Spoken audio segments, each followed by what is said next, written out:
দিলে। সর্বনাশ মামু, আপনি তো এই বিশ্ব বাটপার। ভাই বিরিয়ানিটা কেমন? আরে ভাই খুব সুন্দর একটা বিরিয়ানি ভাই, 50 টাকায় বিরিয়ানি।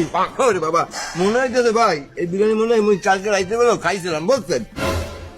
কাল রাইতে কি কোনো বিয়ে বাড়িতে খাইছিলেন? হয় সিটি লাইট হোটেলের বিরিয়ানি? হ্যাঁ রাত 9টার সময়? হ্যাঁ। আরে এই বিরিয়ানি তো ছানা না আমরা।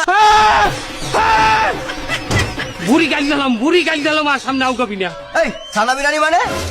কিসের ছানা? আর তাছাড়া আপনি কাল রাইতে যে বিয়ে বাড়িতে খাইছেন রাত 9টায়, সেখানকার বিরিয়ানি অত্যাধিক টেস্ট বাবা, কেউ সাইনিয়ে থয় না। এই, মানে আমি তো এই যে অর্ধেক সানসি আর অর্ধেক খাইয়ে থুই আইছিলাম। হ্যাঁ, আর এই তো সেই পোকা আলুটা, এই তো গতকালকে রাতের আলু যে আমি কামড়ায় থুই আইছিলাম। আপনি কামড়াই চলেছেন আর প্রমাণ কি এই আলু? কেমনে প্রমাণ? এই দেখো প্রমাণ, আমার ছানা বিরিয়ানি।